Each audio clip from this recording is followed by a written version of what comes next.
Podcast. We'll be sitting down with a fresh guest each week. Someone who shares the same kayak fishing passion that runs through our veins. We're talking kayak anglers, kayak companies, lure experts. Heck, anyone who's got a story to tell about landing the big ones from a kayak. We're setting our sights on becoming the #1 kayak fishing podcast in the world. You'll get a chuckle, a grin, and hey, maybe even a belly laugh. Because we believe in the power of humor. But above all, we're here to educate and inspire. So, whether you're a seasoned kayak angler or just dipping your toes into this exhilarating world, join us on the Kayak Fishing Obsessed podcast. It's time to reel in adventure, camaraderie, and the joy of the catch. Here's your host, Darren Windle.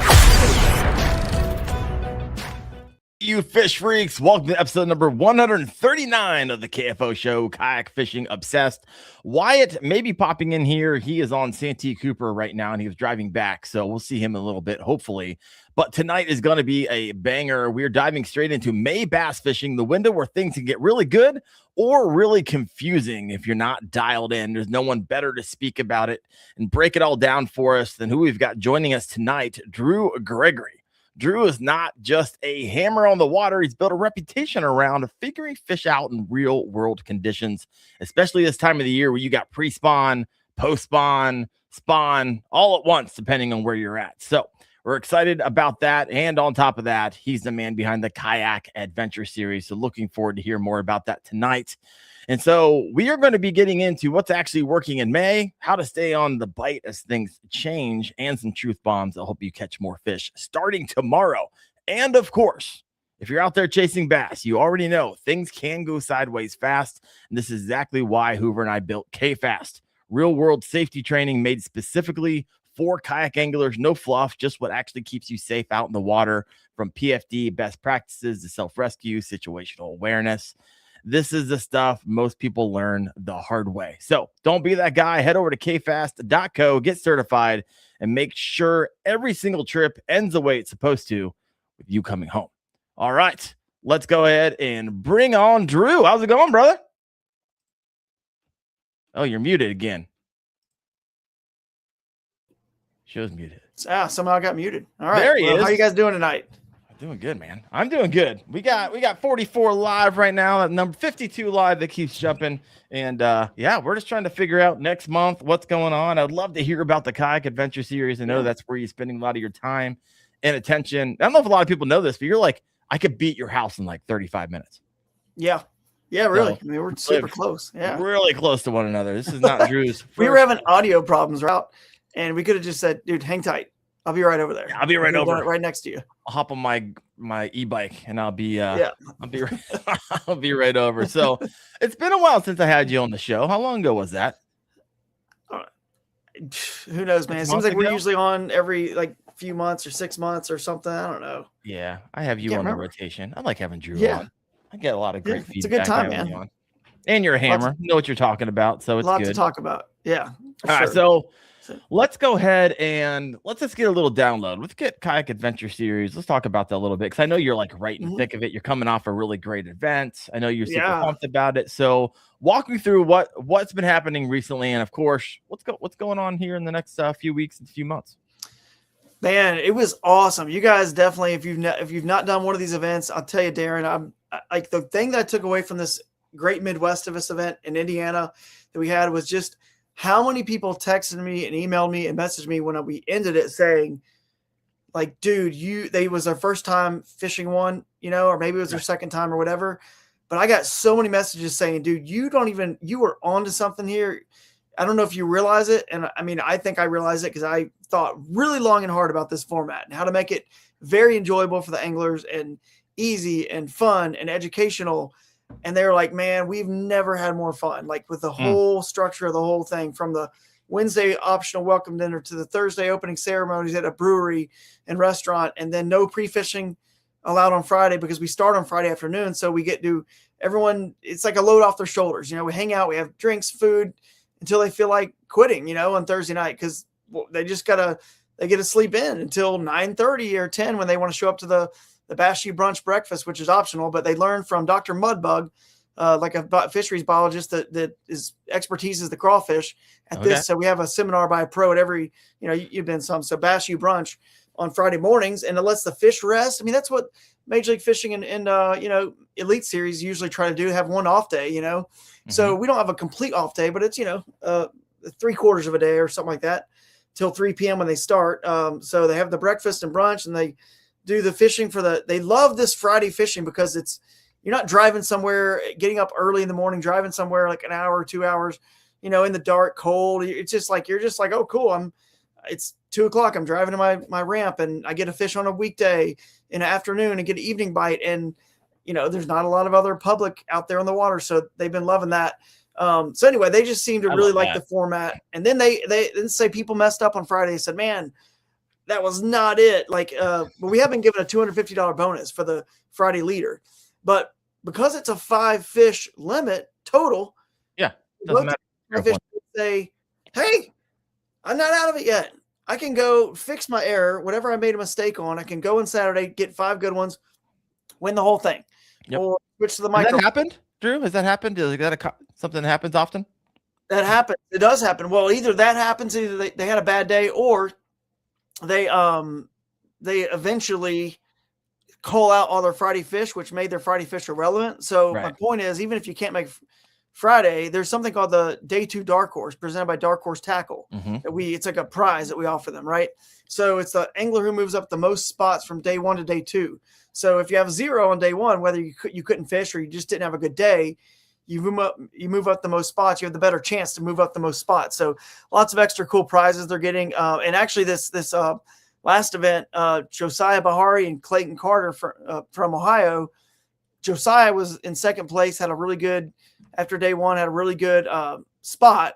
So he just told his partner, hey, come over here. And they ended up getting like second or third, I can't remember, in the team division, because again, it was just 5 fish each, right? So together for the 10 for the team. So it kind of worked out. They corrected an error. They made a mistake. So it's really good. And, we're giving away a lot of extra money, extra bonus money, spreading it out. We're paying out 25% of the field. The top 20% is cash.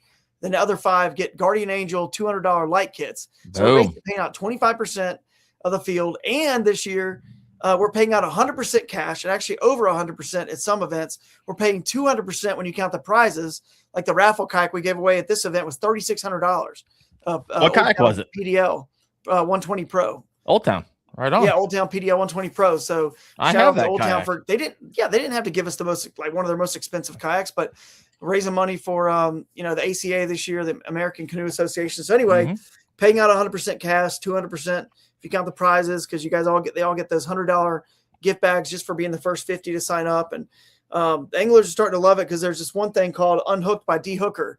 Have you seen this yet? If you send us a cool video of you losing a fish, we all lose fish in a tournament, right? But now you get something for it. The best lost fish video, which is usually like a really good jump, a big fish, it comes off, and the angler is just like, shoot the lure past your face. And they're like just so frustrated. I can actually share. I mean, it's a StreamYard. I could share my screen and show you a good one from the event if you guys want. But because I got all you guys who've been submitting footage, videos up here.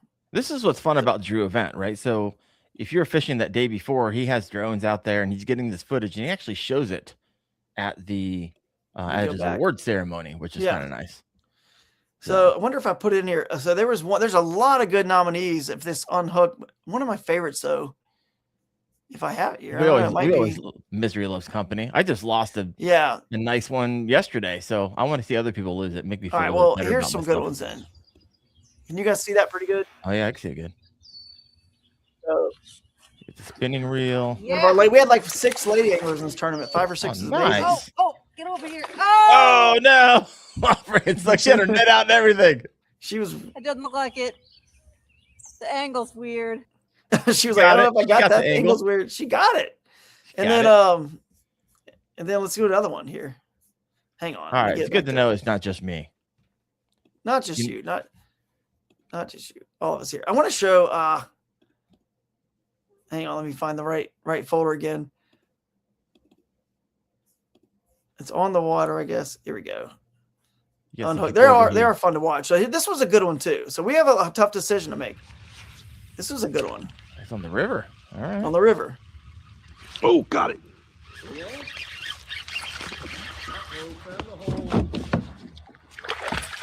Nice smallie and Oh, in you and gotta be out of the kidding me. net. The net. Is there a hole in that flipped net? over. Looks like there's a hole in that net. Yeah, that was a bummer, man. It looks like he. Looks Looks I don't like think it it just was on went the right through his net. the spray bill nets, and I don't think it flipped out, and then it jumped right over his net. I don't think the net was. No, Yeah, I think it it wasn't right full Oh, over. you gotta out. be kidding me. So that was a pretty good one. How many curse words do you hear in these videos? So far, Oh, we're- there's definitely quite a few. the bigger the bass, the I wanted to get more what's curse this words. one. You never know. We just watch the videos. You never know what's gonna happen. I was gonna find there's a really good one from Josiah. That, Good one. There we go. Ah, shot it right back in well, his face. there's a curse word on that one. But Everyone listening in, they're like, you can just imagine. You hear it. You hear what's happening. Just lures flying by people's faces. yeah. Fish jumping over nets. But I will show a. What's up, bass? Josiah loses AI? a big one, dude. He loses a real big one. That's why I was trying to find his, if I can, but I don't know. This is it? No, this isn't. That's probably the one we just saw. I may have moved it somewhere else. I don't know where it's at, but You need to make like a compilation, Drew. oh yeah, we will. We have highlight reels we make at the end. Once we get all these videos together, we do make highlight reels. This is Josiah. He was a high school angler who got second in this tournament. There's no way he lost that fish. That hook set was This massive. one is good. I think this one comes in the boat. Yeah, this is a big one that comes in I a was about boat. to say, 20. there's I no think. way he left that. Oh, I Yeah. thought it was bigger than that. But the one he loses, if I could ever find it, is on a mag draft. So you never would have thought. And he sets a hook good Really? on that one. And that Yeah, one even it has. just- Yeah, you don't lose too that many one on the just- mag draft because it has that through line. Yeah, that one just exactly. You would think they wouldn't come off. But there's some good videos that they were sending us all throughout the tournament. I mean, it's getting better and better. It might have been. This might be it. I might have put it in the wrong spot. Anglers are getting better and better. Yeah, this might be it. He's out in kind of in the middle. Got him. That's a good hook set too, man. Maybe, yeah. I It mean, wasn't like maybe it took him wasn't- by Come on, surprise. please be big. Please be big. It wasn't the maybe the. Who knows, man? Sometimes they just come off, dude. Sometimes they just. Come on, you just don't get them right. I mean, it's That's just big, y'all. that's a big fish. Upgrade. Oh my gosh, it's huge. It's huge. Please stay on. Please stay on. Please stay on. Oh, that one stays on. This is the one that stays on. The big one. This is Let's his big one that go. stays on. There we go. Yes. Let's go. It's the emotion. So this is You what gotta we look love. around and like, I don't want to say too loud because I don't have a bunch of That's a neighbors that I ginormous don't fish. want. Let's go. Yeah. The 20-incher. Exactly. Let's go. I love it. You ever have that happen to you? So- You get all excited, and before you know it, you got Oh, three or yeah. four buddies.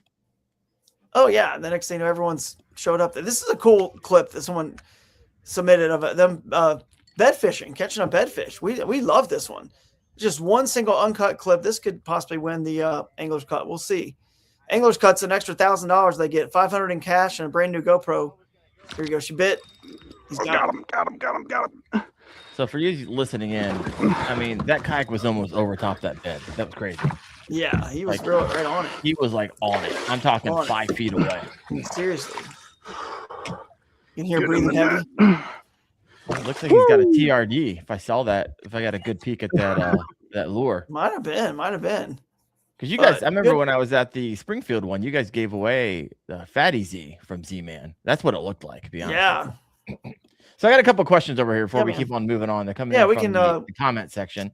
We got Fish in the Sticks saying, "Hey, I'm going to check out that Wisconsin event. That's loving." And he's got a question for you, Drew. Can you use Insta360 footage, or is it Oh, you can- strictly GoPro? Yeah. Explain. anything. I know the answer to this, but explain. yeah, if use you anything, man. GoPro. Action camera, you can use whatever you want, but if you for the GoPro Angler's Cut, it's like the $1,000 bonus. Think about it like Toyota bonus bucks. Only Toyota owners can win the Toyota bonus bucks. The GoPro Angler's Cut bonus, $1,000, that has to be filmed with a GoPro any year, any model, it doesn't matter. But for the tournament itself, for everything else, you just get out there and film with whatever you got. You know, Insta360, DJI, GoPro, whatever it is, it doesn't matter. We want the footage, we'll show it. You know, if you lose the fish, that every other bonus we have or whatnot that's video related. It could be anything. Just the GoPro angler's cut is the only one that has to be GoPro. So yeah. Yeah. And there's like 1,000,001 ways to win. If you've never been over to the Kayak Adventure Series website, head over there. You can see there's a long litany of ways that you can win by doing this and doing that and using this and having that. And so Drew's done a really good job of putting that all together. Bass AF 817's got a question for you. Texas Kayak Yeah, I mean, we did Series? one there. We did one there, and everyone's kind of said that we didn't give it a fair shot. I'm not saying we'll go back to Texas, but the time we went there, it was on the back end of the Classic. So we thought, well, people are already there for the Bassmaster Kayak Championship and the Classic. Let's do it on that weekend, right? So we did it there, and we I don't know if we had maybe 50 people show up, but we'll go back at some point. Just to, we move around. So we have 6 events a year. We move around all over the country, but we also kind of have some areas that are just really showing out that we kind of have to go to those regions. You know what I mean? Because they're just really supporting us well. So, Texas will be in the rotation. I guarantee you that. We will be back. We went to Lake Bodark. I thought that was going to be really cool too. Yeah. Because it was basically the first year that lake was open, and they were catching double-digit fish out of it that first year. Oh, wow. So because it'd been closed, for a while as it filled, and they stocked some big ones in there, fingerlings, and they grew pretty fit. They grow fast there. So, but yeah, we'll go back for sure.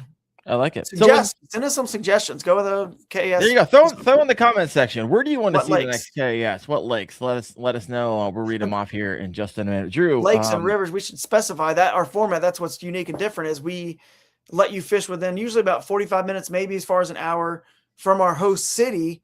Where we hold our awards at this cool like theater. So basically, from the theater, you get like that distance away, and we generally include all the public lakes, ponds, rivers, creeks. So you kind of have a new puzzle, a new mystery that's very kayak fishing friendly. You know what I mean? Like these are places, a lot of them that bass boats can't get into. And some tournaments are won on the big lake the biggest lake in our boundary, and some are won on the river in a river or last creek year. or a small pond. I thought for sure it was going to be caught off of Alum Creek or something like that. Or what's the other popular one there? It was one on the rivers. It was, made it happen. Bass Thumb AI is over here in the comment section. Going to be at the Juniata event. This will be my first tournament. Can't wait. And if you haven't seen that, I had Bass Thumb on the podcast about 3 weeks ago. If you missed that, you have to go watch it. This guy has something pretty unique out there using AI to help you individually. They're not sharing information. And right now, I think it's still free. So go get that while it's still free before he starts charging for that juice. Anyways, what else have we got here? I'd love to see you, man. That's exciting. Welcome to KAS. When you get there, come see me. I love it. Get USA Kayak Fishing Magazine over here. Hello, fellas. Roy must have just finished up his own podcast and hopped over here. He had Matt Levitz on. I need to have him back on the show as well. Oh, yeah. All right, Drew, what else have we got? What's the next event coming up for the KAS? So we've got the New River Revival. This one's going to be awesome, man. I mean, it's in May. We're talking May fishing tonight. Anyway, it's perfect. It's May 15th and 16th, Friday and Saturday, and it is going to be just unreal. That is the time to be there. The water is great right now. It's actually a little bit low for this time of year. So we know it's going to be, unless they get some insane, rain, it's going to be fine. Although we do have a couple lakes and bounds, but again, this is more of a river focused event. I don't think you're going to want to be on those lakes when this river is on fire. It's beautiful if you've never been there. And this is the best section. We've got Pulaski County as our host city, and it's a county also. It's right on Claytor Lake, basically. So we let fish downstream of Claytor Lake, which is north, which is why I'm going up with my hand, and then upstream of Claytor Lake, which is south. Basically, you get all the way from essentially the North Carolina border and the West Virginia border, and that little sliver of Virginia. It is like the best entire section of the New River there is. And there are 21, 22 inches in there.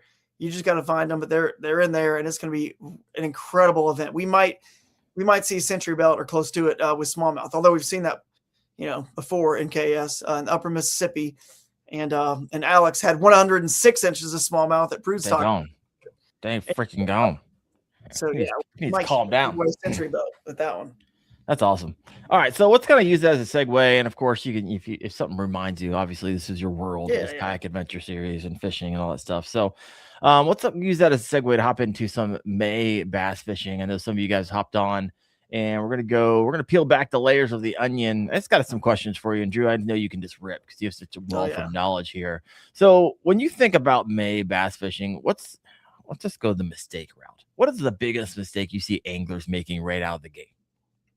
Well, I think it's that they just want to already like just say that the spawn's over and just tell their brains this is what the fish should be doing and just.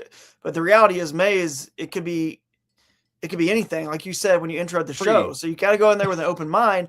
But if you're talking a tournament, which I don't know if we're like talking tournament or not, but either way, I guess it doesn't matter. If you go out and you're fun fishing, you want to catch the most and biggest fish too, right? You want to catch as many as you can and as big ones. So I guess it's the same. But basically, when you get out there in May, it's more like, what do you want to do? Would you prefer to? Do you like catching fish off bed?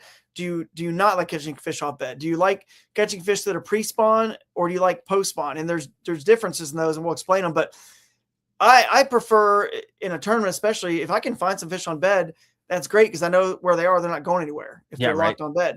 Right. But if you find the areas of the lake that are the cooler water, the coolest areas, they'll generally still be spawning in May. I've caught fish in May and mid-May in middle Georgia. So mid-May in middle Georgia. Actually, Chad was with me on that trip. It was a 14-incher. It wasn't some big fish, and it was on a river down in middle Georgia. We were filming, and it was like late May, and that's that part of the country. So you can imagine you can still find them on bed in Georgia, in the middle of Georgia, not even the upper in the mountains where it's cooler, clear and cool lakes.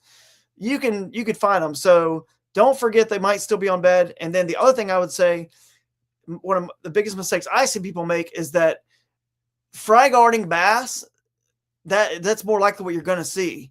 If you see anything related to the spawn, it's going to be fry guarders. Okay. Fry guarding bass, when they see you, it's over. It's over, dude. So here's what the mistake they make in May. You need to make long casts. If you don't know what's there, make a super long cast. The water's getting lower and clear, because a fry garter will just chase something down and shoo it away. And of course, they try to shoo it away. You have got hooks. Hopefully, you hook them, or they might even be already where they want to eat it. Even if they're hungry, they can still. You can fry guard pretty good if you just eat the whole bluegill. Yeah, right. How are they going to get your fry? Right, problem solved. So, so. In the clear of the water, these long casts will really help you catch the fry guarders, because some people want to stand up and look, and they're like, oh, I'm going to sight fish and I'm going to see the ones that are on the beds. But once they fry guard, they're hard to catch but when you see one that's fry guarding, just move on, go back in an hour or two, go way far away, or go back the next day in the tournament. If it's pre-fishing, to make a long cast, bring that, whatever you're going to throw, maybe throw a Z-Man, jerk shad or something, just twitching it right across the area it is and scurrying it across, or a chatterbait, a lighter chatterbait. Again, you want to kind of, if there's vegetation or anything which can build up, you want to maybe go, and I'm assuming it's shallow. We're talking a bed. So I'm saying throw a 3/8 ounce chatterbait, and just kind of burn it by. Throw a treble hook lure, because if they're going to swipe at it, I'm not a big fan of treble hook lures, but if it's clear and open right there, if they're going to swipe at it, you're at least going to get them. It might be challenging to get them in if they just nipped at it and they didn't get it good, but at least you got them and you got a chance. So I got to share a story real fast before we move on. Exactly what we're talking about right now. I was fishing down in Southern Ohio, adventure fishing. So I was dragging my kayak up freaking mountains, and it was I'm still hurting from that trip. And I found this little pond, and I'm not kidding you, Drew. It had 15, 20 plusers in it. It wasn't that big. And I noticed they were fry garden. And so I did exactly what you said. I was like, okay, you see them and you're like, oh, I'm just going to throw it next to them. They don't want nothing. You just because and it's maddening because you see it and you're like, oh yeah, I'm going to get that because I see him, and it's massive. It's a huge fish. And so of course I did the circle of the lake, and I caught 120 on the swim jig. So I was like, oh, all that's in here is freaking bluegill. And so long as I could freaking cast it, and boom, it hit right as it went in the water. And I hooked up with the second one, but he spit me free. And it was the one that I circled back on. It took me 30 minutes for him to reset, and threw it out where I knew he was kind of circling, because I can kind of see the fry.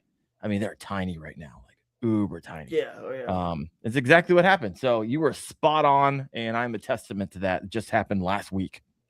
Yeah, man, that's cool, man. No, it's a great story. It fits in perfectly. The other thing I was going to say is just in general, you have to be as an angler understand how to assess if the mood that the bass is in when it related to the spawn. Like you got to understand, like, can you tell, and how quickly can you tell, is that fish locked onto a bed and like spawning still, or is not going to leave and it's going to stay there? And you can catch it within what that video we just saw, right? He's right there on top of that fish.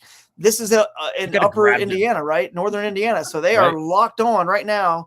Upper Indiana will be, you know, they come in waves. So they will be for, you know, another few weeks, I'm sure. But that guy knew this fish ain't going anywhere. This isn't like a fry gar. He's got to be way back off. So you got to assess what the fish is doing in relation to the spawn. And then to kick it another gear, I noticed somebody said they're from Burlington, Iowa. There's people that are watching from all different parts of the country. So if you're further up north, yeah, shout out there to Iowa guy. But if you're further up north, there's still fish that are pre-spawn even. I mean, there's still fish here in Ohio. 100%. They're pre-spawn right now. Yeah. Yeah. So that's the cooler water. And sometimes in the rivers, they'll wait a little bit for the levels to come down. I mean, even on Chickamauga, before they go to Summer Pool down in Tennessee, the fish know they'll spawn once it fills up, and they know that's just time to go. So you can still chase those down. I love a pre-spawn bite because they're super fat. They're super hungry. We don't go by weight, but if you're in a weight tournament, it definitely still fun can gain you a little bit if you're 100% targeting pre-spawners. So yeah, 100%. Yeah. Whew. So biggest mistakes you would say people just have in their mind what the bass are doing. Yeah. But maybe not 100% realizing that it could be all three, depending on what body of water you're in. Yep. And the other thing that way. Yep, exactly. The other thing I would say is a big mistake is, I mean, it's not like a mistake. I just don't think people realize, because of live scope and technology and fishing out in the middle and open water is such a thing now, because they're always, we've kind of learned bass are kind of everywhere. There's a population that's always going to be out deep and always going to be shallow. But I would say from my experience, even recently on Caddo, which is Southern. So even though I was there like a few days ago, fishing the Bassmaster tournament, that's probably fishing more like May. You know what I mean? For them down that far south, that's like most of the country's May.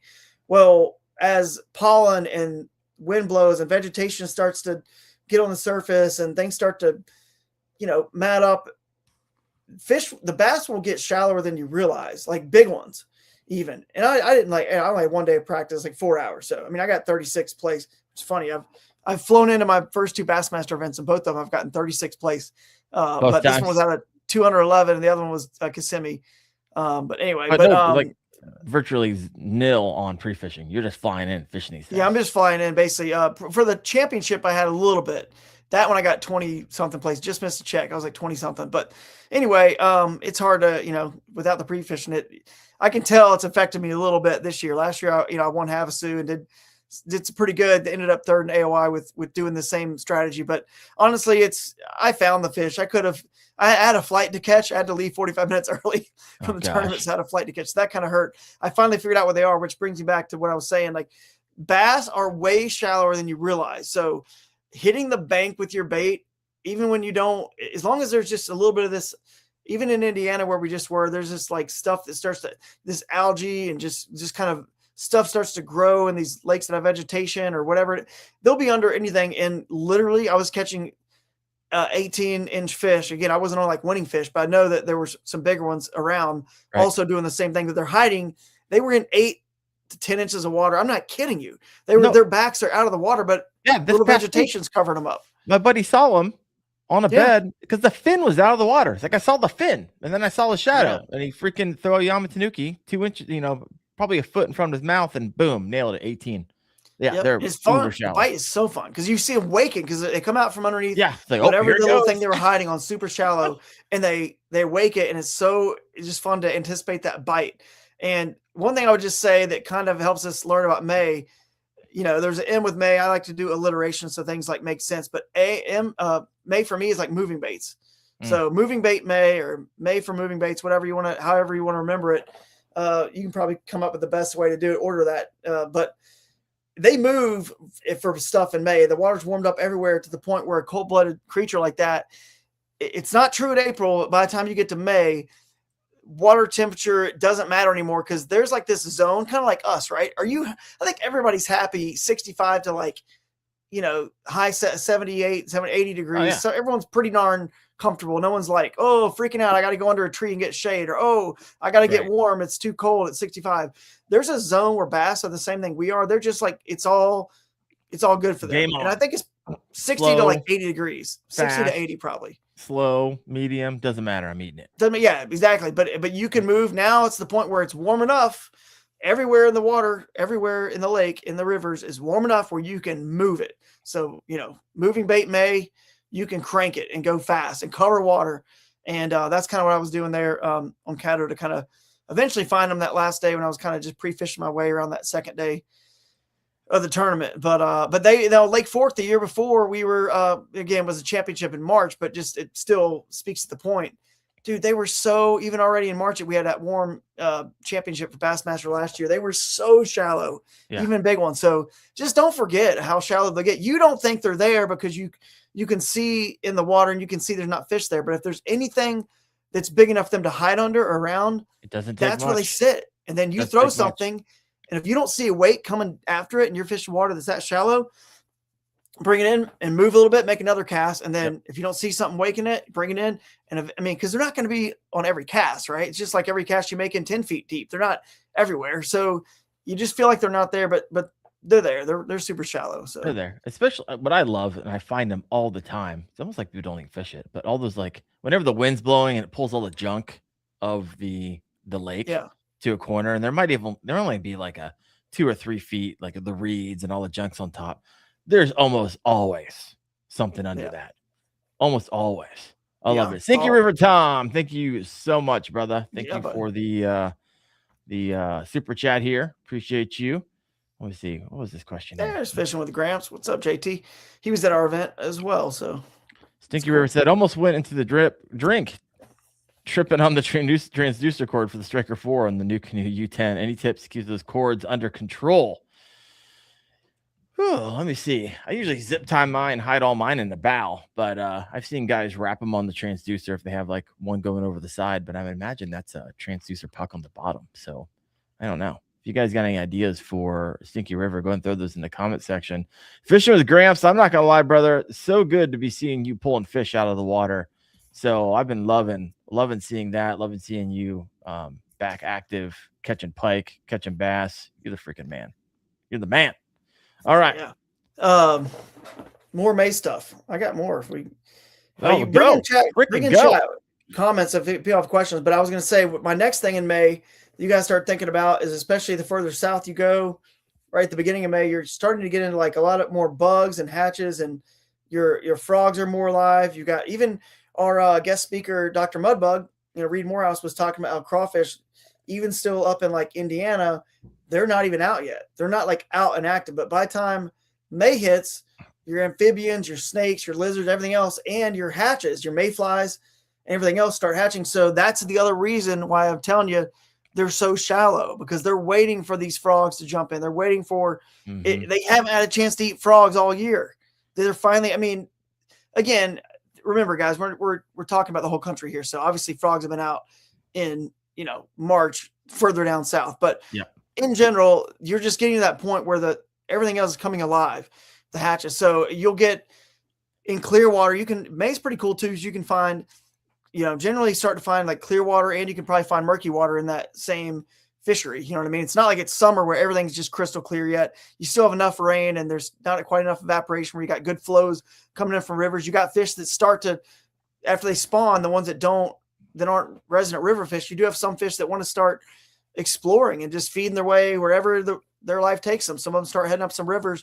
Even that time of year, if they're lake fish that are right close to a river, they might start doing that. But anyway, just they're just shallow also which brings me to just saying, hey, May is for topwater. It's for moving baits, but it's also just like insane, probably the best. That's why in the new river for KS, I think topwater is going to be just like ridiculous. But I think topwater is on fire in May, so stick to it. It's a great way to catch a huge fish because they can't see your line. You can throw 50-pound braid. They don't see it. It calls them up, big buzz bait, big, plopper, chopo, spinning image, something that just like makes a ton of noise, a spook. And it's just a lot of huge fish are caught on top water in May because they're feeding up if they are post spawn, feeding up heavily. So I'm telling you, my favorite bait has got to be that jerk shad from Z-Man. Put it on one of those ZWG hooks they have, and just burn it across the surface. And, 1/8 ounce weight because it floats. Elastic floats. Chunk it out there and just burn it across the surface. And if there is vegetation, the beauty of that bait and why I think it's so much better. Not only just because not as many people throw it, it just gives you that darting action. It's erratic. It's not normal. Just buzzbait and Chapo is the same, like blah blah blah blah. It's the same straight line action. This thing gives it that erratic, like sort of the jerk shad. The jerk shad, yeah, because you're twitching. Bring it up here so everyone can see it.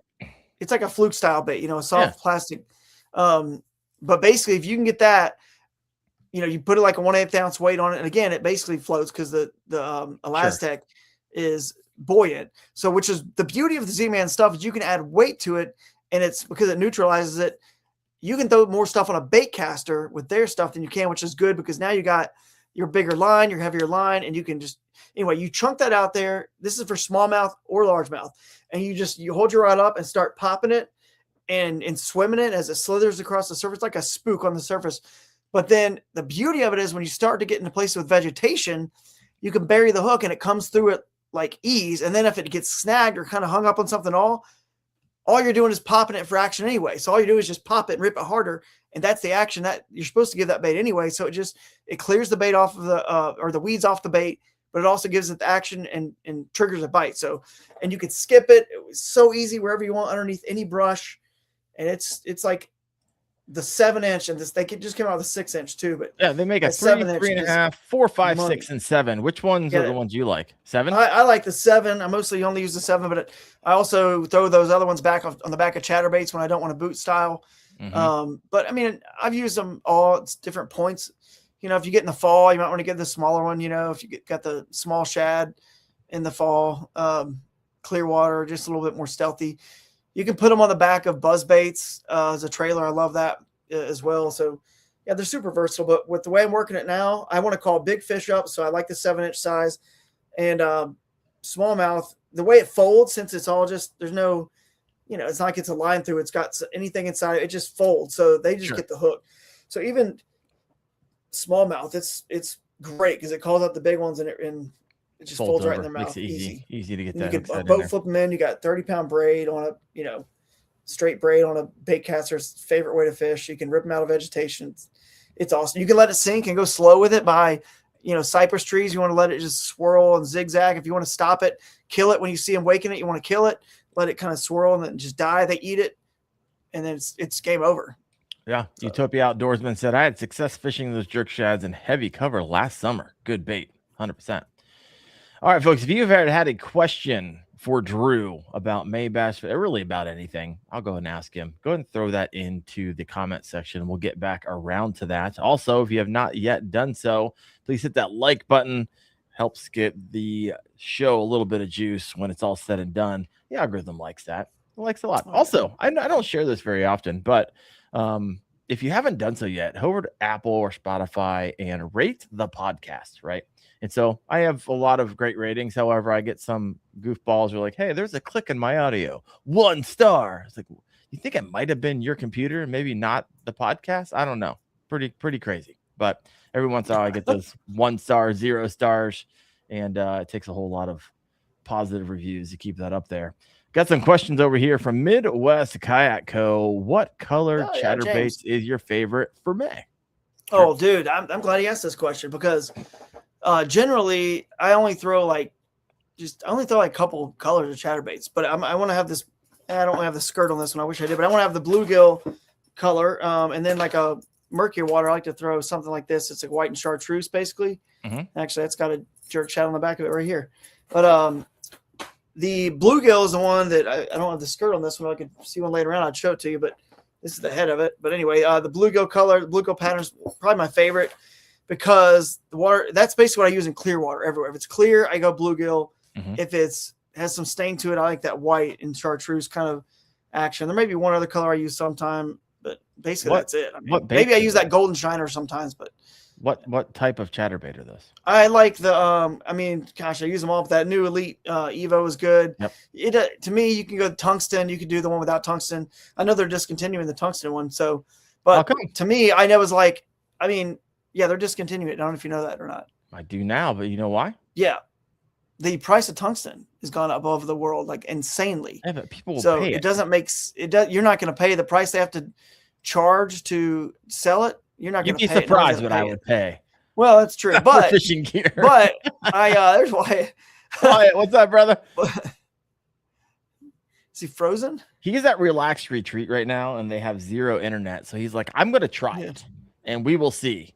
And I could tell by how he's gone.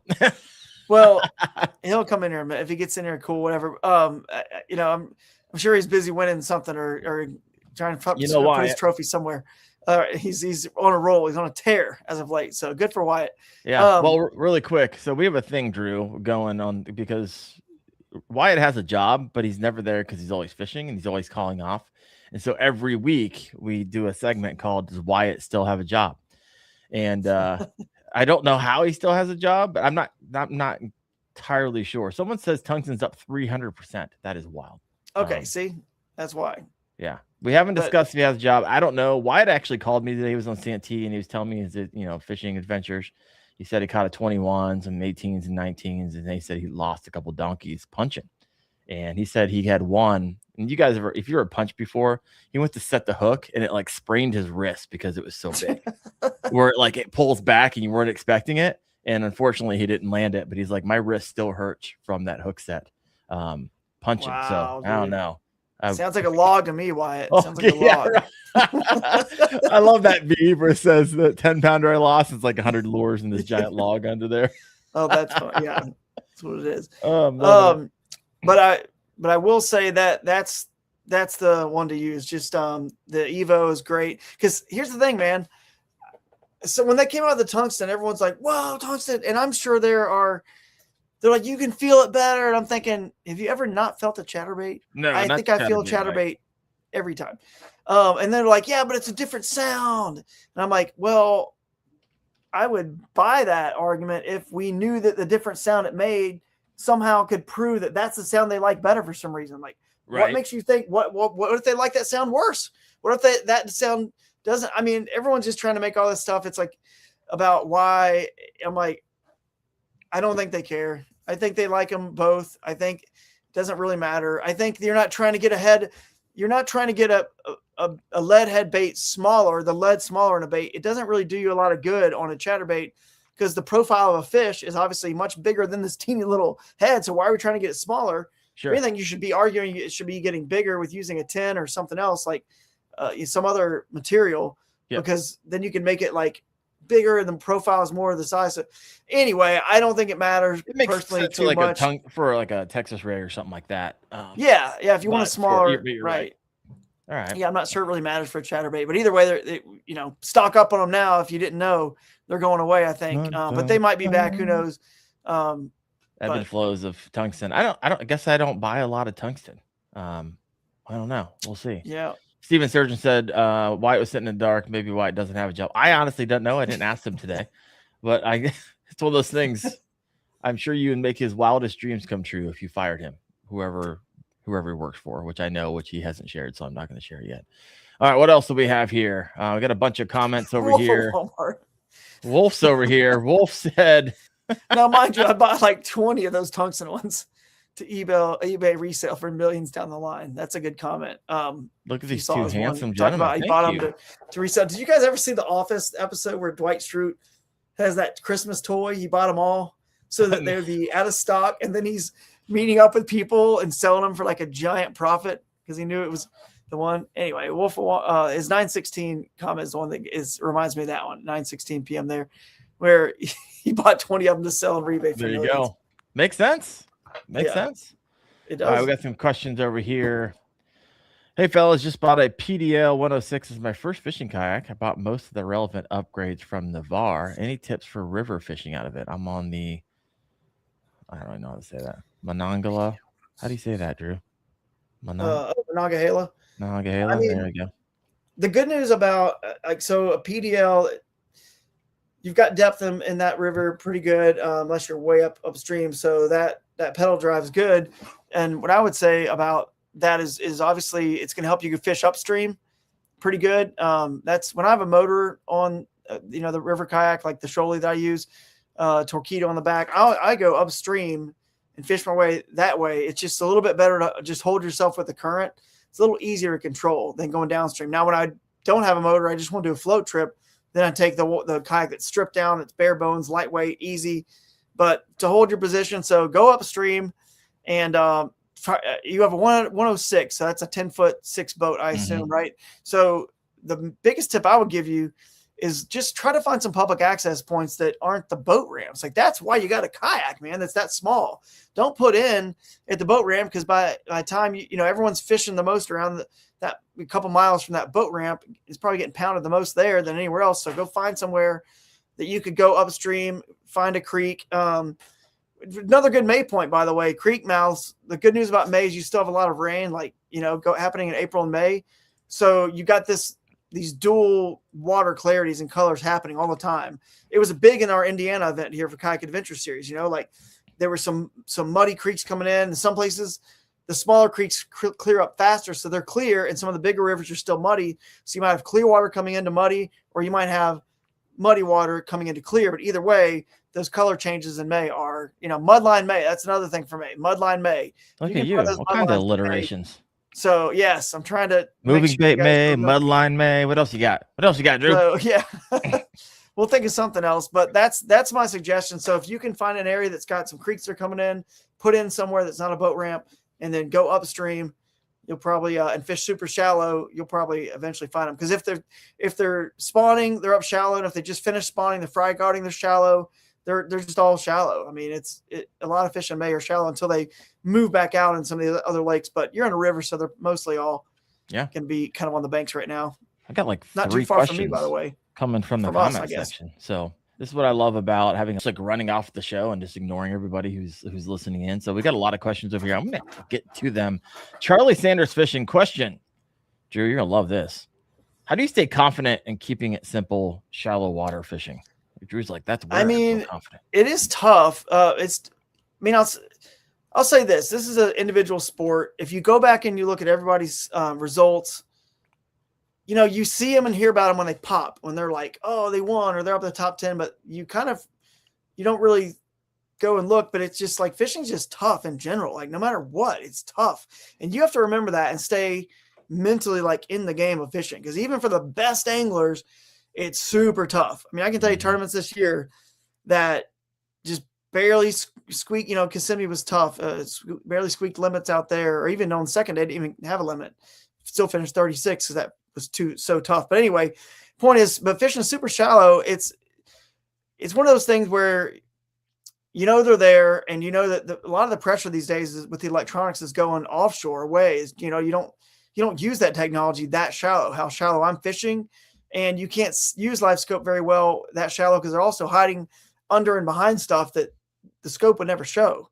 You can't always see it if they're behind and under stuff that well in thick vegetation. So I have a little bit of confidence just thinking, you know what, it's not getting as pressured as much as maybe it even used to. Right. So, but I also know that the places I like to fish, that people kind of, this mythical lore or whatever, like Drew goes in all these crazy places, and I do. But the thing is, I go and explore them, whether it's practice or just I don't really get a lot of practice these days, but in the past, when I go explore, the bummer is they don't all just have magical, giant fish that just win tournaments. They don't. That you go there. I went there actually on Caddo and pre-fished one area that I'd done pretty good in the past at, and it was kind of this super out of the way. I don't think anybody else has really ever been there. But it was horrible, dude, horrible. So they're not everywhere. But what keeps me confident, back to this question, is the fact that eventually you stumble on enough of these places that are magical, that are less pressured. You have them to yourself. And I just want to find something in a tournament that no one else is on, even if it's not winning spot per se. I'd much rather be alone, catching fish that are just unpressured, just in the, peace and quiet by myself, and be able to take my own time and pace in that area, and still be able to, maybe still have enough fish to catch a check, or it's good. Maybe it's not winning fish. I'd still rather be there than having to grind out some community hole around a bunch of other people. It's just the way I like to fish. But Yeah. anyway, I just stay confident because I know that eventually you will stumble on enough fish are shallow and winning fish are shallow. You just got to find them. And I know that it's not easy for everybody, no matter where they are, deep, shallow, whatever. So just got to hang in there, because the hardest part is, I'll end with this. Shallow fish aren't in giant schools of 30 and 100. Okay. That's just the fact. They're onesies and twosies. They're not really, that's the hardest part. And you got to know that going in. So you got to cover a lot of water.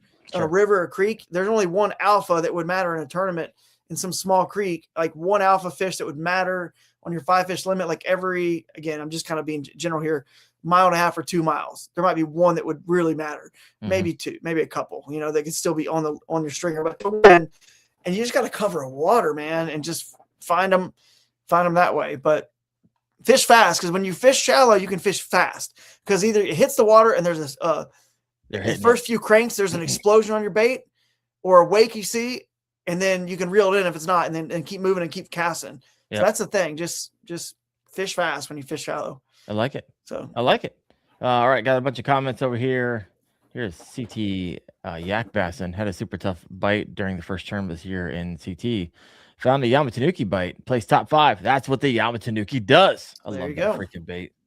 Freaking so stupid. Does it? But I love it. All right, here's a couple more questions for you. Next actually came in from Low Life Angler and Wolf of Walmart. What? Oh yeah. Does the blade color matter for your chatterbait? Absolutely, dude. Now, really quick. I mean, has it been noticeable for you? That's yes. All right, go ahead. So absolutely, I do not. If it's murky water, it's not going to matter. If it's murky, it's really not going to matter that much. If it's really stained, it's probably not. That's why you could use a painted blade, like the big blade chatterbait. They make them in these bright orange painted blades. But once it gets like, a foot and a half of visibility, something where a flash will matter. You see this thing flashing right here off the light?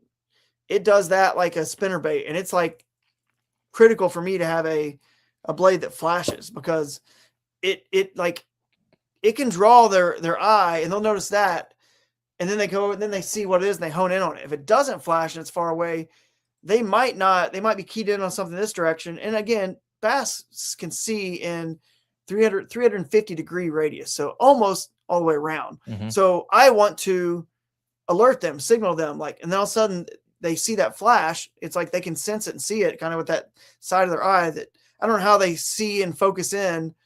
I guess they're like us. They can only focus in on a certain percentage, but it's like us. So I can see this way right now, but I can't focus in on it. I can see it and I know that it's there, and I can see a flash. I could if something moves, I can get my attention. I can see it. That's the way they are. But I want that flash, because it'll get their attention, and then they go over to it. So if it's clear enough, once it's like a foot and a half, it's at least flashy enough where it might matter when it goes by something, and they could hone in on it. Once it's like a spinnerbait. Once they hone in on the flashing, and they're attracted by the school of what a spinnerbait looks like is a little school of fish, right? Sure. Or a little, like a 5-inch fish or a 3-4 inch fish eating a couple 1 and 2 inch fish. Either way, when they get there, what do they eat? They eat the actual bigger one that your trailer's on and your skirt's on, your hook's on, right? So once they see this flash and they get attracted, they shoot over there. What are they going to eat? They're going to eat the actual part of your bait that you want them to eat. They're going to see this. So I prefer the ones that are colored. I don't care. It doesn't matter to me if it's silver or gold. It just needs to flash. But I use the other blades. The other reason I don't like the painted blades, the flat painted blade on that big blade is fine. But I will say this, and I think the Evos have some of this going on, and some of the all the chatterbaits do. I avoid the ones that are painted and have the specks. Looks like green pumpkin. It's got specks, and I avoid painted blades because it starts to chip off. It's not a perfectly smooth surface. So the chatter isn't quite as perfect to me. And I know some people might like that. Like they might say, oh, it hunts a little bit better. And that's because it's not symmetrical. Right. It's not symmetrical because of that paint and whatnot. Plus it starts to chip, and it just gets you get your flash then, Drew. That's how you get your flash. Yeah, exactly. Once it chips, you get your flash. You get 2 chatterbaits in one. You just gotta fish it 10 times. I love it. Yep. Now there's a point where it's so clear they don't really eat chatterbaits really well. When it's super clear, it gets so like in the summer, they're gonna do better on it's weird, but you'll do better on a spinnerbait because it calls them from far away, and and burning it, and the blades are on the surface spitting, and you're just burning it for smallmouth, and they just hit it. But a chatterbait, it seems like there is a point where, I don't know, man, it just stops being as crystal effective. clearest of waters. It just feels like, even though it doesn't make sense, you're either going to go to your plastics and jigs and things that are, jerk baits, or something that's just a nice, realistic little swim bait or something, right? Yeah. And then, or a spinner bait before chatterbait. For some reason, the chatterbait just like isn't the best crystal clear water. We both live in the same area. Where are you finding this crystal clear water in Ohio? Because I haven't found it in 40 years. Well, there's some private lakes around that have, but I hardly have time to fish in Ohio, man. Kids and family keep me so busy. I'm always just out running, fishing the Bassmaster and running this other stuff. But I do take the kids and the family out and fish a little bit. Love it. Here's a question for you. I got a couple of questions coming from Utopia Outdoorsman. We were talking about the Nuki a second ago. Do you fish the Yamato Nuki at all? I don't fish it. But basically that's just because I'm not sponsored by them, and I'm under contract to not fish any other plastics but the Z-Man, and so I wouldn't ever I can answer anything like that. But I know it's a good bait. It works good. Isn't that one that's like a little it's a little short one? Looks like a bowling pin when you stick it up. Yeah. Yeah. No, that's really cool. Yeah, really cool bait. It's really versatile. Especially that's what my buddy, he got it. We wrecked them down in Southern Ohio on it. And I like the 3.5. I've got the most bass. I've got a 7-pounder last year at Ohio on the 3.5. However, the 4.25 is also good. Yeah. I like the 4.25 because when it rips out like it always does, it becomes a 3.5 and you get all extra life out of it. So there you go. Looks cool. I've seen it. It looks cool for sure. It's money. It really is. It's a lot of fun. I love throwing it into like laydowns.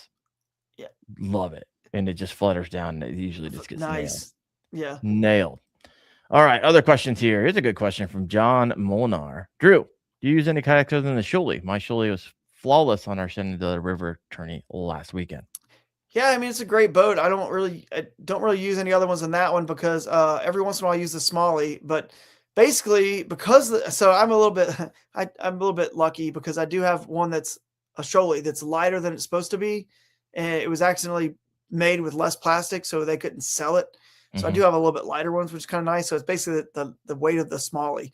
So anyway, but I have that. So the Smalley is nice because you can, it's a little lighter. You can get it in and out of different access points. And there are times when the Smalley will be a little bit better for tight quarters, the size of it, the length of it. Believe it or not, even I've won tournaments in the ultralight from Crescent that the width of that thing, literally just the width being 30 inches, right? Yeah.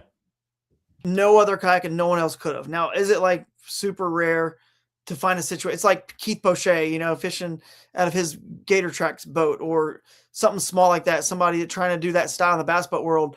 Every once in a while, that boat, exactly that width, the size is just a little bit narrower or lighter or whatever, where he can get somewhere somebody else can't, and it matters.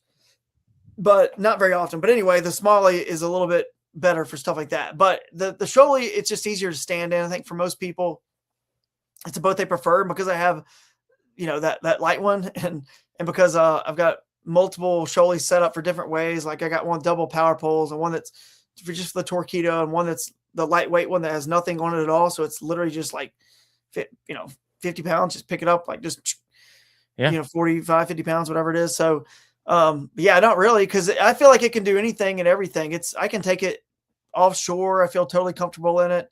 I can take it in big water. It's fine. It handles waves great cause it's a riverboat. So, but you can make this is the cool segue to a point about kayaks. You can turn a RVR or a Shuley, or you name any other riverboat out there. You can turn it into a freaking good lake boat by putting a motor on it. Because the reason they're good riverboats is they're pretty maneuverable, right? The Shuley is very maneuverable. The bad part is out there with a paddle and no motor, you can get blown around by the wind, spinning circles on a lake, right? Sure. Well, once you put the motor on it, it negates all that. It's over. Now it's just a great lake boat because it's small, it's nice. You can still stand in it. You can do everything in it that everybody else can. And you got the motor, so you're not going to spin around. But can you turn a 13 or 14 foot gigantic heavy boat that's like I said, into a great riverboat, make it all of a sudden turn quick and easy? No. So you can go the opposite. You can only do one way, and then you can't do the other one the other way. I don't know how to say that. You know I, what I'm saying? So, we're following you. I love you it. guys follow, but yeah, I don't really use them all. I love that boat. It's obviously I designed it, so I love it. But and that 45 pounder, just so you know, I've beat it to pieces for 4 years now. Yeah, 4 years. And even though it's under, like 45 pounds of plastic shot weight, I've scraped. That's my riverboat. It's just destroyed on the bottom. Still can't get a hole in it. So they're tough boats, man. I like it. Here's a good Who's question next? for you coming Yeah, in we got from some the great comment questions, section. guys. This is from Wolf of Walmart. The question is, does Drew customize his trailers, color markers, cut them down, modify them in any way? Because I noticed you didn't have a skirt on that one. And if you buy them from Z-Man, they do. Yeah. So what do you got? I don't know what that happened to that skirt. That was like a 1 ouncer. I don't know. It may have taken off or something to show. I do modify some stuff sometimes. So the one thing I'll say, we're talking about chatterbaits here, and this is helpful. Like a boot tail trailer, like something like this, is going to make it ride higher in the water column. It gives it lift. That boot tail lifts the actual whole bait, plus the last tech, of course, floats. But basically, you can turn a half-ounce chatterbait, depending if you put let's say you put a 5-inch diesel minnow or something with a paddle tail. That's especially if it's buoyant plastic like this is. You can turn a half-ounce chatterbait into a fish like a 3/8 ounce without cutting off, retying a 3/8 ounce on. And then you could put a straight tail on like this, and it's going to sink faster. And then it fishes like a half-ounce again with one bait. You don't have to retie. So that's one thing. But I don't really color them. Z-Man, again, that's only plastics I use. I love it because it lasts forever. I mean, it just stretches and lasts forever. So I don't, they have so many different trailers now, like so many they make, that I just use straight what they have and then what they make. And their chatterbaits are made with the little, wire keepers to hold them on there. They last forever. I mean, it's like, that's what it's I on use. there for good. I get chatter spikes, chatter shads, all those are my trailers for my chatterbaits. 100%. The new diesel kickers. That's the one, dude. I wish I had some of those here. I need to start bringing some new stuff down here. The new diesel kickers. If you go look at that thing, bro, it is awesome. It's thick. It's meaty. They have two sizes, like a 3-inch and a 5. It's thick, meaty. And then the two, it's like those billy goats they made. And have you ever seen the goats, the billy goats? They have those two like little paddle. So this thing there's 2 of them like that, but it basically, they come together. It looks like it's a fin, just a fish, right? And it's a wider, taller profile.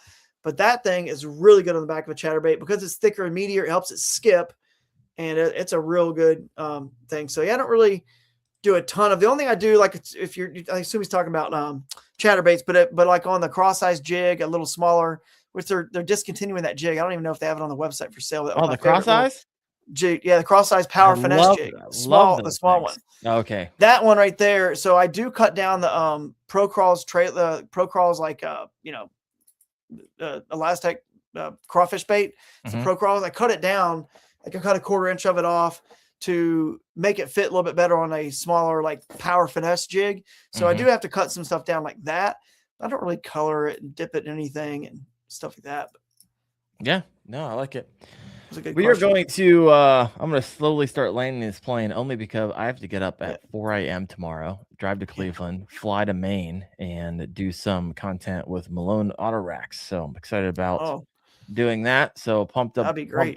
But that's an early morning for me. So a couple more questions for you, Drew. And these are some questions that I have.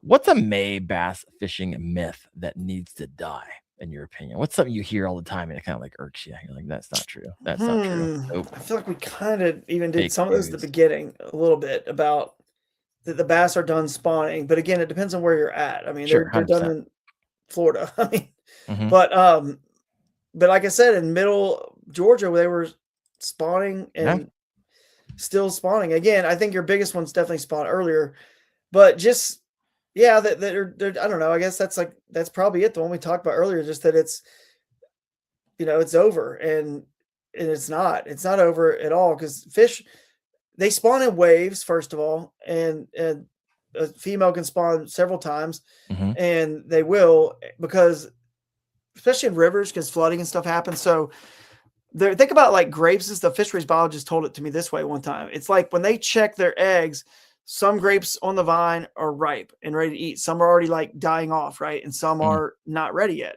That's the way their eggs are all wound up in their body. So when they have a group that's ready, boom, they're going. So that's kind of a myth. People think, oh, it's super warm and like late February, March, they're just going to go spawn. Well, they can't really spawn until that first round is like ready. And, a human, like female, it takes 9 months, right? So there's a time period it definitely takes for them to get ripe and ready. They can't just because it gets warm. But here's the thing though, at some point over time, because fish spawn in January, December in Florida, whatever, like November, somewhere in time, that fish, when it was born or whatever, I don't know how this works, but it was spawned originally, whenever it spawned there in that November or December, it's probably going to be one of the fish that does it in November or December the next year. Like that's its cycle, its timing. But they might go for a few. So I would just think that's one of the myths that I think we kind of debunked earlier, and that they're just all heading out deep now. I just don't think that's true until later in May and June, when they're kind of finally like in lakes, at least going back offshore. Yeah. I think it's been a long time since they had and again, not every bass is the same. Been a long time since they had a frog or a lizard or a snake to eat or anything like that, or a crawfish, stuff that's more, sometimes that's a lot of return on effort, especially if you get that's a lot of food versus maybe something else that they're doing. So yeah, I get it. Enjoy you think so? The diversity. But there's conversations with them. Yeah, I think so. I think they enjoy diversity. I like to talk to you. Yeah, for a long time. I think they're like sick of. Now, there's definitely some that are like, all right, let's get back out to the shad, and that's just kind of who they are and what they do. But that's the same with us, man. You got people who want to live on the mountains. You got people who want the beach. You got people that want to live on the river. You got people that want to live on the lake. And bass are no different. They're just they're just ones that are like resident to the river or this area or wood and bluegill eaters, and that's who they are and what they want to do and where they want to live, and it's all working for them, and they're like, I'm happy. And then there's some who are like, I just want to swim around and eat shad out in the middle of the lake and then rest on a hump or somewhere or some boulders and wait and relax until they come, and then I'll chase them some more. And it's like, it's why this sport is so great, man. We'll never figure it out, and it keeps us guessing. That's true. If it was figure outable, it would be wildly boring, and no one would want to do it because there's not diversity to it, right? It's just the same thing over and over again. So I hear you there. I'm hearing a lot of comments over here about the Deeks Cheapskate. I believe one of these came in a Dark Horse tackle box. I took it down to the Nationals for KBF, and I only had one of them, and that thing just tore them up. And then I lost it, and then I couldn't catch anything else on anything else. And so I don't know if it was just the timing, but I will give a testament to that Deeks chatterbait as a great alternative if I see one or get your hands on one. And you got a lot of people over here too. Bass Thumb AI, Deeks, Wolf of Walmart, Deeks. And so Low Life Angler's got one tied on right now. So solid. Utopia Outdoorsman has a question. I got to answer it for him because I can tell he needs some help here. Here, this one? Yeah. All right, so I'll read it. So for those who are listening in, so if you're fishing a river tournament and it's right after the passing a low pressure system with rain and temps in the mid 40s, what are you throwing for smallies? Asking for a friend. Well, I want to know what his water temperature is like. I think he's saying that the air temp is in the mid 40s, the rain and the temps are in the mid 40s. So follow-up question for you. You got a chance to answer. Yeah, if he has a chance to answer. But this is the cool thing too about, like, you want to chase the more optimal, comfortable like conditions, right? So for us, we just talked about earlier in the show, there's the optimal comfort conditions, right? So all year long, I personally, because think about it, man, like, are you guys, if you're watching this, are you going to go, or do you care about eating food, even if you're starving, if you are standing outside in 15-degree weather and you have a jacket on? What are you going to do first? You're going to go get comfortable first and then eat? Yeah, probably. I think bass are no different. They want to be, because they could go weeks without eating and stay alive. They are not like us. They can literally last a long time. So if they need to. So they want to be comfortable first. So at the point when he's talking about weather and low pressure and all this stuff, you got to find, if you can find the area of the lake that's the most comfortable for them, which in colder water situations, that's the warmest water. And then in the hottest water, it's better cooler oxygen, water. Like cooler water coming in, feels like a fan or an air conditioner would feel on us, or going under a shade tree when we're too hot, right? That's what it feels for them. So they want to be comfortable. And then there's going to be food there. They can eat whatever comes around. They can eat, there's food everywhere all over the lake. It's like, just depending on if they want to be in the middle and shad, or up on the bank and bluegill and lizards and snakes and insects, whatever. So anyway, I don't really know. Maybe you'll answer but if I would just say rain is great because you got some moving water. So you got creeks that are doing something. And we talked about May and mud lines. So creek mouse, but if the water temperatures are still in the 50s or something, like, and you've got I'm going to assume there's some stain, right? Because he didn't say it's clear and you've got rain and water. So dude, I'm telling you right now, a spinnerbait or a chatterbait is so money to just slow roll. Oh, the water temp. So the water temps are in the mid 40s. I don't know where he's at. It's pretty, to be Canada, that, he's got to be pretty far up north. Yeah. But Yeah, I would right? still say you slow roll a spinnerbait because to Canada, water in the 40s is like where we live. That's like water in the mid 50s. It's like that's like way warmer for them. They're already like ready to roll. So if you have water in the 50s in Florida, they're like, they don't touch anything. Nothing. But in Canada, they're like, let's go. So it's kind of like now that I live in Ohio, everyone's like, oh, it's 50 degrees and sunny. They're in shorts and flip flop. We're like down south, they're like freezing still. Because anyway, I know, trust me, I used to live, and I grew up down south and lived there most of my life and last 5 years here. So anyway, mid 40s. Yeah, man. I'm telling you that the swim baits, if it's clear enough, the swim baits, they're in pre-spawn. So you're going to be able to throw like a swag, a 5-inch swag, or even that bigger one with the bottom hook, something like that. Something, if it's murky enough or where you need that chatterbait or spinnerbait to really put off some vibration, that's what I'll go with. Because they're going to be, don't worry about low pressure.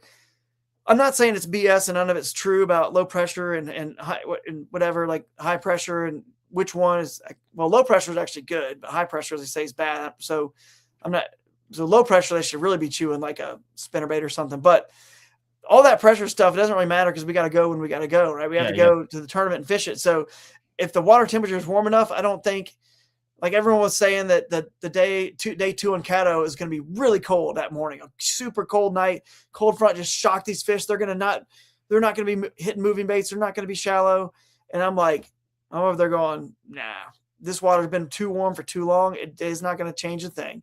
And it didn't. I mean, they were up shallow. Like I said, they were eating 10 inches of water. They were hitting moving baits. I mean, just, it's all up here. People they get psyched out. So yeah, it's almost information overload sometimes when you start filling it with all the information available to us nowadays. It's wild. It's true. It's crazy. Yeah, can be for sure. Well, Drew, I'm gonna have to land this plane here because 4 o'clock's gonna roll around soon. But I'll give you anything you'd like to share. I know we shared it early on, but some people pop in, they pop out. What's the next tournament or the next few tournaments that you have that people can sign up for the KAS? The next one is the New River Revival. And if you want to, I'm sharing the flyer right there if you want to share it. But New River Revival is on the May 15th and 16th, and it's in the best section of the New River. So basically, you got from the West Virginia border down to North Carolina. If you've never been to a KS event, you're about to be blown away by. I mean, first 50, you get $100 gift bag. You win all these extra prizes, for being the furthest person that came from the furthest away. Win a pair of cross kick shoes, or the first two. You get a couple new anglers win a pair of cross kick shoes. Stuff, just all this random stuff that you don't really have to even pay attention to. The first person who catches a bass on Saturday morning, the very first bass, gets a $400 light kit from Guardian Angel. And the last person to catch a bass on Friday evening gets a $400 light kit from its first and last bass. Break out the wacky worms. Yeah, what's that, wacky worms? Break out the wacky worms. Get your first bass. Just the first one. Yeah, man, that first catch you better be, or the last bass on Friday. So there's all kinds of fun stuff that you don't really even have to know about. Now you can go to our bonuses program. There's other obviously stuff there too, but go learn about it. We have seminars. Jeff Little is going to speak along with Jameson Redding. They're going to do on the water seminar for the Bass U brunch on Friday. You're going to learn a lot. You're going to see a lot of people, that you follow on YouTube, Creek Fishing Adventures, John Dalton. He'll be at that one, and a bunch of other, folks that you guys know and see and follow. So it's just a fun time. Come have fun with us. We pay out 100%, like we talked about at the beginning, over 100%, including the prizes, close to 200%. So the next one after that, the Juniata Regatta, and that one is also going to be an unreal smallmouth event on the Juniata River, which is not too far from us over there in Pennsylvania. Yeah. So after that, we go to Wisconsin. We have one the weekend after the Bassmaster event. So if you want to stick around and stay in Wisconsin, we start on Friday. So rest on Monday, practice Tuesday, Wednesday, Thursday, and then opening ceremonies is Thursday. The brunch on Friday, and then boom, you roll into the event, and all in just 1 week. Taking off of you can take 1 week of vacation. You could do them both. So I love it, man. Well, Drew, and always Broodstock's the finale's in Tennessee. I'll mention that last one. So there you go. Centralized. So Yeah, you're coming down. You only got a few more left, handful left. yeah, I guess so. 4 left. Oh man. So we'll see you guys there. Yeah. Drew, always appreciate you. Head over to kayakadventureseries.com, sign up, check those out, learn a little bit more about it. And Drew, always appreciate your time and all the value that you bring to the podcast. Man, a lot of nuggets of truth in there. And if you didn't take away something from this podcast, you weren't listening. So appreciate you. Also, next week, I'm going to have Debo. We're going to come smash up again, and we're going to have Berkeley on. We're going to be talking about some designers of the Lab series. So we're excited about that. Followed by the following week, one of my favorite guests, we're going to have Science of the Strike back on. And so we had them on a couple months ago, and they agreed to come back on again.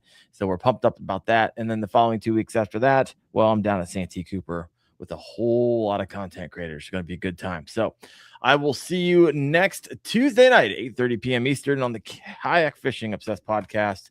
Thank you, Drew. Thank you all for listening. You guys have a good one. Thank you. See you guys.